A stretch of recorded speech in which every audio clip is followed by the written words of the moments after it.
Պարոն Աբրամյան, ինչով էր պայմանավորված, որ այսօր երեկվա այդ թեժ միջադեպից հետո որոշեցիք Էդգար Ղազարյանի տեղը դահլիճում փոխել։ Եթե նկատել եք, մենակ պարոն Ղազարյանի տեղը չենք փոխել, ընդհանուր խմբակցությունը որոշել է իմ նախաձեռնությամբ որոշակի տեղափոխումներ անել, որոնք որ ի սկզբանե որոշված են եղել, հաշվի առնելով աշխատանքային process-ը եւ նպատակահարմարությունը։ Որն է, չեք բացում փակագծերը, որովհետև այդ հատվածում ԿՊԱ-ականների եւ Էդգար Ղազարյանի միջև նեղ միջանցքը որոշեցիք, որ պետք է չլինի։ Գիտեք, դա ինձ թվում է քննարկման առարկա չի կարող լինել, բոլոր դեպքերում մի դահլիճում ենք աշխատում, այստեղ պետք է նայենք, թե ում որ պատգամավորի հետ, այսպես ասած, ընդհանուր քննարկման թեմաներ ունի, այստեղ նաև ընդհանուր, եթե նայենք, նույն հարցով կարելի է դիմել նաև ԿՊԱ-ականներին, թե իրենք ինչ սկզբունքով էին նստած, որովհետև օրինակի համար մեր նստեցման սկզբունքը մեզ ի սկզբանե պարզ չի եղել, որտեղ եթե վերցնում ենք նույն համարակալումը, ապա համարակալմամբ այնպես պետք է ստացվեր, որ ես պետք է նստեի պարոն Ղազարյանի կողքը, սակայն որ մենք եկանք առաջի օրը դահլիճ, պարոն Ղազարյանը իմ կողքը չէր, իմ կողքը տիկին Յոլյանն էր։ Մի խոսքով ըստ իս հաշվի առնելով, որ մեր առջև բազմաթիվ խնդիրներ կան դրված ժողովրդի կողմից, ինձ թվում է ով ում հետ անստում, սա մի քիչ, գիտեք, այտենց մի քիչ գնում ենք համալսարանական, դպրոցական, առօրյա, այո։ Տեղափոխություն չլիներ, այդ հարցը չէր առաջանա։ Տեղափոխություն միայն մեզ մոտ չի եղել, տեղափոխություն նաև ԿՊ-ում է եղել, այսինքն ես պարբերաբար տեսնում եմ, որ իրանց մոտ էլ են տեղափոխումներ լինում։ Տեղափոխումներ եղել են եւ լինելու են եւ սա ինձ թվում է չպետք է մեր քաղաքական առօրյայի քննարկման թեմա լինի։ Բայց դա շահարկվեց հենց ԿՊԱ-ականների կողմից, որովհետև ամբյոնից ասում էին հանել եք, թռցրել եք, Իսկ տարել եք։ նույն հարցը կարող ենք ուղղել, թե օրինակի համար ինչի, ինչ սկզբունքով, մյուս անգամ օրինակի համար կարող եք հարցը տալ մեր հարգելի գործընկերներին, թե ինչ սկզբունքով էր նստեցումը կազմակերպվել։ Ի սկզբանե, այո, մենք նստեցումը մեր ներքին կանոնակարգով ներքին քննարկումների արդյունքում որոշել ենք, որ այդպես ավելի ճիշտ է, առաջին հերթին այո իմ որոշումն է եղել եւ իմ նախաձեռնությունն է եղել դեռևս առաջին օրվանից։ Իսկ պարոն Աբրամյան, առհասարակ, եթե այսպես ասեմ, կարող եք, չգիտեմ, ով որ քարտուղարության հետ այդ հարցը մինչև երեկվա միջադեպներ քննարկվել է, որ ուզում ենք տեղափոխություն անել։ Ու մոտ 90%-ով այդ տեղափոխումները, որ եղել են, այսինքն իրենք արդեն որոշված էին։ Մնացածը եմ ասում, հարգելի գործընկերներ, չպետք է համալսարանական, դպրոցական կամ այլ առօրյայով չափենք։ Սա ազգային ժողովը, այստեղ մարդիկ գալիս են մարդկանց կյանքը բարելավելու, օրենսդրական գործունեություն իրականացնելու եւ խորհրդարանական վերահսկողություն իրականացնելու համար եւ ով ում հետ է նստում, եկեք այս քննարկումները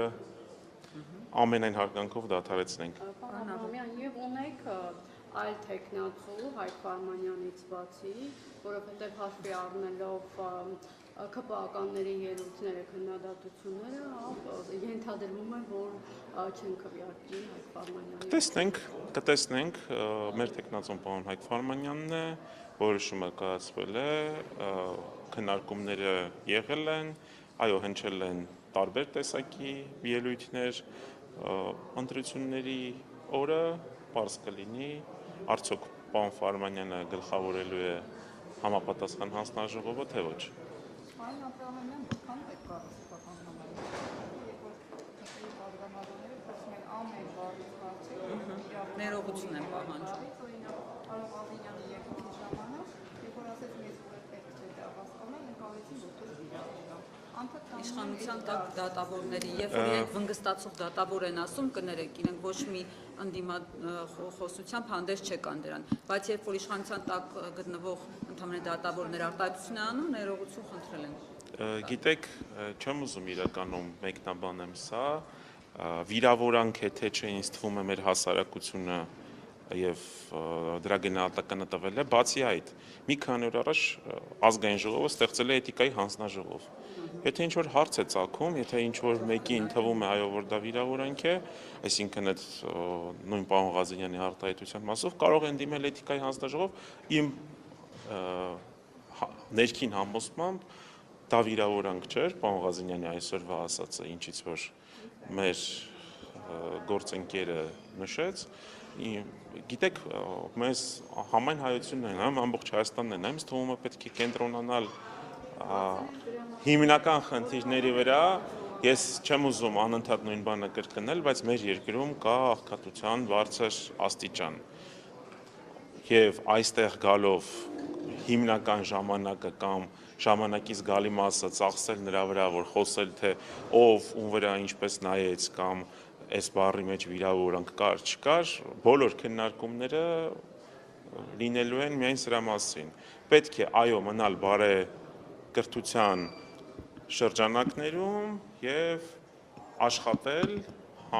հանուն մեր պետության, հանուն մեր ազգի, հանուն համայն հայության։ Պարոն Աբրահամյան, Ասեն Թովեսյանը ասում է, որ ծայրահեղ աղքատությունը ընդհանրապես վերացել է, իսկ աղքատությունը նվազագույն շեմի է հասել, դուք ասում եք երկրում ահագնանում է աղքատությունը։ Մարզերում։ Բաբկեն Թունյանը եւս, դե Հայաստանի Հանրապետության մասին է խոսքը, միայն Երևանով չենք դատում, Բաբկեն Թունյանը եւս ասում է, հաշվի առնելով թոշակները բարձրացրել են, բժշկական ապահովությունը, աղքատությունը պետք է որ նախանջացվի։ Տեսեք, այն տվյալները, որոնք որ մենք բերում ենք 24, հիմնականում երևի 24-25 թվականի տվյալներ են, եւ այո 26 թվականի տվյալը կհրապարակվի մյուս տարի։ Ինչ վերաբերում է մեր գործընկերների կողմից արվող պնդումներին, մենք բոլորս Հայաստանում ենք ապրում։ Կարող եք դուք էլ գնաք մարզեր, տեսնել, թե աղքատությունը նվազել է, բայց կրկնում ենք, բավարար չափով չի նվազել, իսկ մարզերում ըստ վիճակագրության, որոշ մարզերում,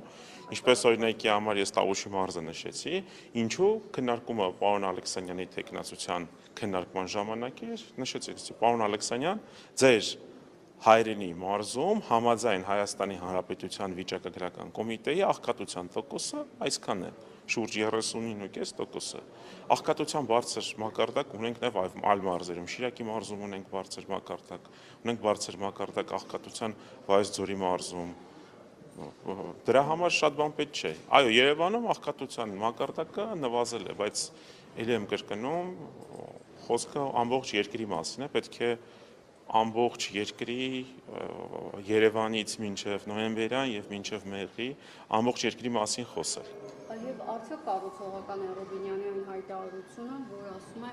դուք այսպես ուզեցիք այս ճանապարհը ընտրեցիք, սպառնալիք չէ։ Եկեք հարգելի գործընկերներ, եկեք կենտրոնանանք աշխատանքի վրա, առավոտը քննարկում եղել է,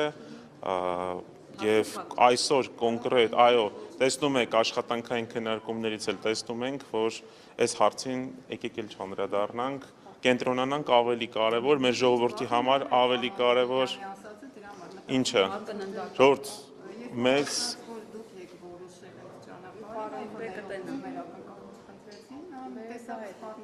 Ժողովուրդ ջան, մեզ ոչ մեկ հավատացեք չի կարող սպառնալ, մենք նշել ենք, որ այո իհարկե ժողովուրդ, մի քանի անգամ ասել ենք, այո իհարկե, եւ ամեն անգամ նույն խոսակցության մեջ նույն բառերը կրկնելը ժողովուրդ, ելի եմ ասում, հորդորում եմ բոլոր գործընկերներին կենտրոնանալ խնդիրների լուծման վրա։ Շնորհակալություն։